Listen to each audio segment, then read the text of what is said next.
जी भाई साहब, अपने आप बारे में बताएं पहले तो। सबसे पहले तो भाई साहब जितने भी आपके दर्शकगण हैं और अपने जो भी अपने क्षेत्र के लोग हैं उन सबको मैं राम राम करता हूँ। जी मेरा नाम सुनील कुमार है, जी गांव चिड़िया है। और जी मैं तकरीबन 27 महीने से गौ सेवा में लगा हुआ हूँ और हमारा लक्ष्य घर घर में गौ बंधवाना है और अपनी गौ माता को बचाना है। जी हमने 2019 के लास्ट महीने में गांव छाना की गोचर भूमि में गांव वालों की सहमति से, ये मेरे पास ये साइन भी है गांव की सहमति के, ये जितने भी साइन हैं ये देखो सर जी, इतने साइन हैं ये गांव के समाज के। और ये हम इस गांव में तकरीबन 13 महीने तक गौ सेवा की है। हमने कोई भी गांव समाज से चंदा नहीं लिया गया है। फोटो ले लेंगे आप, और आगे बताओ। हाँ, ये जितने भी मतलब ये 400 के करीब गांव वालों ने सहमति से साइन कर रखे हैं, वहाँ हमने कोई भी चंदा और पर्ची समाज से इकट्ठी नहीं की गई, क्योंकि हम लोगों की श्रद्धा बनाना चाहते थे कि गांव में समाज में गऊ के प्रति श्रद्धा बढ़े और लोग गऊओं की सेवा करने लग जाएं। इसलिए हमने अपने पास से वहाँ तकरीबन 18 लाख रुपए का खर्चा छाना गांव में किया। कहाँ से लाया आप 18 लाख? वो 18 लाख रुपए भाई साहब अपने पास खड़बिनौड़े की दुकान थी और अपने को कुछ ज़मीन भी बेची गई थी, तो अपने पास वो पैसे थे और हमने वो गौ रक्षा में लगाए हैं। जी 18 लाख में क्या क्या काम करवाया था? 18 लाख में हमने जी वहाँ पर गऊओं के लिए 1500 के करीब मैंने शुरू में फूस इकट्ठा किया और वहाँ गऊओं के लिए एक शेड बनाया गया। दूसरा शेड की तैयारी हो गई थी, पूरी तरह बनने को तैयार हो गया था। उस टाइम विवाद हो गया गांव में और वहाँ वर्कर थी, 6 वहाँ वर्कर थे और वहाँ खोर बनाई गई है 4। और जी वहाँ पानी की व्यवस्था और जितने भी मतलब मिट्टी डलवाई है, वहाँ गांव का जोड़ छटवाया गया है साहब।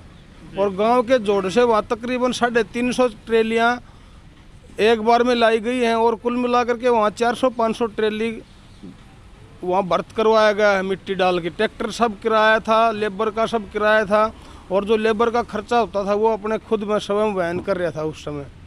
लेकिन जी किसी कारणवश गांव वालों ने बगैर कुछ कारण बताए, क्योंकि वहाँ 10 गांव के आदमी इकट्ठे हुए थे जब वो गौशाला वहाँ से फटवाने का फरमान सुनाया गया, तो वो 10 गांव के लोगों के बीच में बात हुई कि भाई हमारी क्या गलती है। उन्होंने कोई ठोस जवाब नहीं दिया जी, बस उन्होंने ये बात लगा दी कि हम यहाँ गांव में गौशाला यहाँ नहीं करने देंगे। और जी अगर उन्होंने नहीं करने देनी थी तो पहले आते ही उन्होंने हमें मतलब मना कर देना था। लेकिन वहाँ जी तकरीबन 13 महीना के करीब चली थी गौशाला। गांव में बनाई थी पहले आपने? ये शाना गांव पड़ता है जी, जिला महेंद्रगढ़ में। उसके बाद क्या हुआ? उसके बाद जी वो गौशाला पड़वा दी और गऊ वहाँ हो गई 90 के करीब। अब गऊ ज़्यादा हो गई और कहीं भी जगह नहीं मिली गऊओं के लिए, तो जी मैं अपने यहाँ पंडित जी रामविलास शर्मा के पास भी आया था और 2-4 बड़े जो लोग हैं जैसे सुरेंद्र भाई साहब हैं अपने, उसके पास भी आया था जो चेयरमैन है पूर्व महेंद्रगढ़ में। लेकिन उन्होंने बताया कि आपके पास कोई लिखित प्रोसीजर है नहीं, गांव वाले अब आपको यहाँ रुकने की मतलब कम संभावना है, तो पंचायत में फरमान दे दिया कि आप इस गौशाला को यहाँ से उठाया जाए। गौशाला उठाने में जी मैंने वहाँ से गौशाला को उठा के दातोली और चिड़िया गांव के बीच में एक ने ज़मीन दी है, वो 1.5-2 किला ज़मीन है, वो गऊओं के नाम से ज़मीन ली है। वहाँ मैंने जा कर के एक तार बाड़ करवाई और वहाँ एक टीन शेड लगवाया और हमने वहाँ एक बोर भी करवाया और गऊओं की सेवा करते रहे।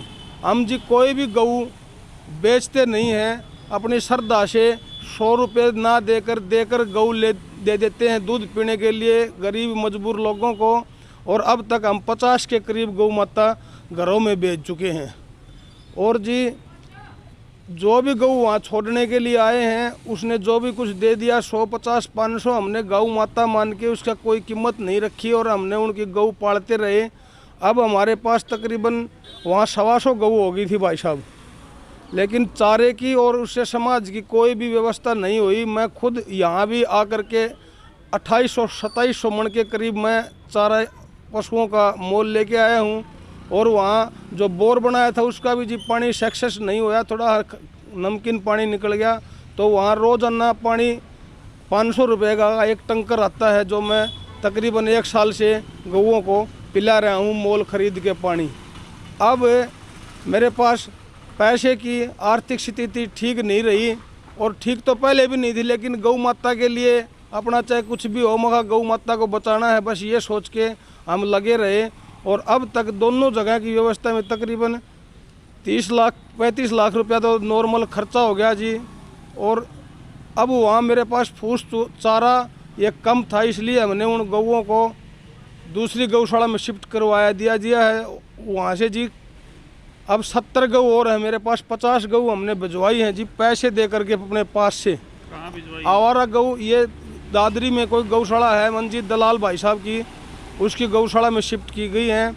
और अपने पास से जो भी आवारा गऊ घूमता हुआ जो गौशाला में आ गया या कहीं भी रोड पे घूमता हुआ हमने पकड़ के गौशाला में कर दिया, उसकी सेवा करी और अब वो हमें वहाँ भेजी गई हैं। अब मेरे पास 70 गऊ और है जी। और आंधी तूफान की वजह से मेरा वो टीन शेड उड़ गया था, अब दोबारा एक शेड बनाया है जी वहाँ पर। और मैं चाहता हूँ कि भाई मेरा इसमें कोई भी प्रॉफिट नहीं है, जो भी कुछ लग रहा है हमें उसका कोई परवाह नहीं है। जो लग गया वो हमें क्यों लगाया, वो भाई गौ माता के लिए लगाया है। और गौ माता की अगर गांव समाज और मैं भारत देश के सभी लोगों से अपील करता हूं कि भाई जो सच्चे लोग हैं गऊ के नाम पे सेवा करने के लिए लग रहे हैं उनकी सूद ली जाए भाई साहब। और गांव व समाज वहाँ चारा पानी दे करके या कुछ भी गौ माता का सहयोग करे, नहीं तो ये एक सच्चाई की हार होने लग रही है। कोई भी समाज में इस सच्चाई को समझने की कोशिश नहीं कर रहा है कि मैं इतने साल से 2.5 साल से गऊओं में लग रहा हूँ, मैं न कोई पर्ची है न कोई चंदा है, और जो भी कुछ आ रहा है समाज से वो जी मेरे पास लिखित में है, वो हज़ारों में है और ये खर्चा जी लाखों में है। और मेरे पास अब व्यवस्था बहुत ढीली हो गई है जी वहाँ पर, मतलब गऊ ज़्यादा होने के कारण और वो शेड उड़ने के कारण कोई भी आदमी वहाँ शेड के लिए या किसी भी तरह की व्यवस्था के लिए मेरे पास मदद करने नहीं आया। हमने अपने पास से ही अब वो हमने कुछ ज़मीन बेचनी पड़ी है जी। अब वो ज़मीन बेचने का वो करवा करके फिर पैसे लगा करके शेड बनाई है। अब मैं वहाँ बढ़िया गौ सेवा करना चाहता हूँ। वहाँ वो गौशाला रजिस्ट्रेशन है भाई साहब, उस गौशाला का रजिस्ट्रेशन नंबर है 01864 और वो शहीद भगत सिंह के नाम से गौशाला है जी। तो मैं चाहता हूँ कि अपने भगत सिंह जी के नाम से वो गौशाला है तो वो नाम चलता रहे, ये गौशाला चलती रहे। और मैं जितनी भी हो सके तन मन धन से गऊओं के लिए लगा हूँ। तो मेरी बस आप लोगों से, पत्रकार भाइयों से या जो भी लोग सुन रहे हैं उनसे एक विनती ज़रूर है, अगर हम गलत कार्य कोई कर रहे हैं तो हम उसके जवाबदार हैं। अगर सही में कार्रवाई कर रहे हैं सही गऊओं के लिए तो भाई पूरे भारत देश में अगर किसी भी भाई ने भी गऊओं के लिए इस लॉकडाउन में, इस मतलब लॉकडाउन के समय में और ये कोरोना की महामारी में लोग अपने घरों में रहे हैं, मैं उन गऊओं के लिए लगा रहा हूँ। और अब मैं बिल्कुल भाई साहब मेरे हौसले थोड़े कमज़ोर हो गए हैं क्योंकि किसी भाई ने भी कोई मदद के लिए आगे नहीं आ रहा है। बस कुछ भाई हैं 2-5 अपने जो मदद कर रहे हैं थोड़ी बहुत, लेकिन जी वहाँ व्यवस्था ज़्यादा होने के कारण गऊ अब मैं असमर्था जाहिर कर रहा हूँ कि मतलब कोई भी हिंदू संगठन लगाओ या कोई भी मतलब क्षेत्र के प्रबुद्ध समाज से भी लोग लगाओ, कोई भी मेरी सूद लेने नहीं आया। बस अपने गऊ छोड़ते गए और जो ब्याने वाली गऊ थी उनको ले जाते गए। हमने किसी को कोई मना नहीं करी भाई साहब, क्योंकि ये गऊ अपनी माता है, हम इनकी कोई कीमत नहीं लगाते, श्रद्धा से कुछ भी दे के गऊ ले जाते हैं और हम सेवा कर रहे हैं। तो मेरी आप लोगों से विनती है कि आप जो भी पत्रकार भाई हो अपने और पत्रकार बंधुओं से बताएं और मेरी इस सच्चाई की खबर को अपने भारत देश में फैलाएं और बताएं कि कोई ऐसा गौ भगत भी है जो अपने पास से 2.5 साल से 125 गऊओं का भरण पोषण कर रहा है और समाज से उसकी कोई सूद नहीं ली जा रही है। तो कृपया करके कुछ गऊओं के लिए व्यवस्था करवाई जाए ताकि मैं वहाँ आजीवन गौ सेवा कर सकूं और अपनी गौ माता जितनी भी हो सके मैं अपनी आवारा गौ घूम रही हैं इनको सब का इकट्ठे करूं और सब गऊ आराम से घरों में भेजूँ। जो भी गऊ ब्याजे हैं उनको घरों में भेज दें और जो आवारा घूम रहे हैं उनको पकड़ के और उनको हम सेवा करते रहें। यही हमारा लक्ष्य है जी। हर घर में अपनी ये देसी गौ माता हो, हर घर में गौ माता बंधे, गौ हत्या भारत में बंद हो और गाय को राष्ट्रीय पशु का दर्जा मिलना चाहिए। इन लक्ष्यों को लेकर के हम लगे थे और अब भी हम इन्हीं लक्ष्य के लिए लगे हुए हैं कि गऊ को हर घर में गौ माता बंधे और कोई भी गौ आवारा ये न घूमे। ये हमारी माँ है, ये भारतीय संस्कृति की पहचान है और गीता में साफ शब्दों में लिखा गया है कि गौ बचेगी तो देश बचेगा। इसलिए हम गौ की रक्षा प्रथम मानते हैं और हम इस गौ रक्षा में 2.5 साल से लगे हुए हैं। तन मन और धन से अपने पास जो भी कुछ था हमने गौ माता के लिए लगा दिया भाई साहब। अब अगर गांव समाज और भारत देश के प्रबुद्ध लोग अगर मेरी इस बात को समझ के अगर मदद करना कुछ भी चाहते हैं तो भाई साहब मेरे नंबर भी आप इसमें ब्लॉग में डाल देना, उसमें बात भी कर सकते हैं। और कोई भी किसी प्रकार की भी गुनाह हो, आज तक पूरे भारत देश में 23-25 जो सबसे छोटा मुकदमा होता है भाई साहब, अपने ऊपर कोई भारत देश में छोटा मुकदमा किसी प्रकार का कोई केस, किसी प्रकार भी असामाजिक कार्रवाई कहीं भी हमारे खिलाफ कोई भी आज तक नहीं हुई है। इस मामले में आप किस किस से मिले हैं अब तक? इस मामले में जी मैं मेरे लोकल के सरपंच से मिला हूँ। मेरे गांव के जब जगह नहीं दी गई तो गांव के सरपंच से मिला, गांव के सरपंच ने भी कोई रिस्पांस नहीं दिया। फिर मैं बड़े गौ सेवा करते हैं, बड़े गौ सेवा करते हैं जी। मैं इससे कालू कुडल से फ़ोन पे बात करी थी, कालू कुडल ने भी कोई जवाब नहीं दिया। और जी मैं ये सुनील निमाणा है भाई साहब, एक बार उससे भी फ़ोन पे बात हुई थी, उसने भी कोई मतलब मदद नहीं की। और एक दो ये जो अपने क्षेत्र के जैसे भाई प्रीतम चेयरमैन जी हैं उनसे बात करने की कोशिश की, टेलीफोन लगाया, उन्होंने फ़ोन नहीं उठाया। हाँ, इस पूरी बात का आचार्य देवी सिंह को मालूम है जी। आचार्य देवी सिंह जी मेरे साथ छाना गांव में भी थे और ये मास्टर जी भी थे छाना गांव में। ये ड्राइंग टीचर हैं, खोरडा गांव से हैं मास्टर नरेश जी। ये शुरू से हमारी सेवा को देख रहे हैं। हमने आज तक भाई साहब कोई गऊ बेचने का या मान ले कोई दूध बेचने का या कोई रसगुल्ला प्लांट या मतलब मेन बात यह है कि हम तो अपनी निस्वार्थ सेवा कर रहे हैं भाई साहब। कोई भी हमें वहाँ प्रॉफिट नहीं चाहिए, बस खाली गौ माता बचनी चाहिए। मैं इन गऊओं के लिए लग रहा हूँ और मेरा अब ये देख करके हौसला डगमगा गया भाई साहब। इस भारत देश में कोई भी ऐसा करने वाला शायद मुझे तो लगा नहीं कोई हो, और फिर भी मतलब लोग इसको पता नहीं किस मकसद से देख रहे हैं कि मेरा क्या मकसद है। भाइयों, मेरा कोई मकसद नहीं है, मेरा मकसद है ये गऊ हमारी माता है और ये गऊ हमारी बचाई जाएं। गऊ बचेगी तो ही देश बचेगा। धन्यवाद। जय भारत, जय गौ माता की। नमस्कार नाम जी, बताएं अपना जी। नरेश ड्राइंग मास्टर, गांव खोरडा जी। तो इस भाई ने बातें बताई है कि भाई 40 लाख के लगभग रुपए लगा चुकी है गौ सेवा में, तो कितनी सच्चाई है इसमें? भाई 16 लाख का तो गांव शाना में थे, हमने देखा था। पूरे गांव के 500 आदमी करीब इकट्ठे हुए थे वहाँ, उन्होंने साइन करे थे और 16 लाख का खर्चा गाँव वालों ने किया था। इस भाई ने तो अपने हाथ से जैसे पैसे देता रहा, भाई तुम ट्रेली रेत के लिए आओ, कोई डंपर ले आया, कोई टीन लेके आया, कोई गाटर लेके आया। गाँव वालों ने नहीं खर्च करे थे।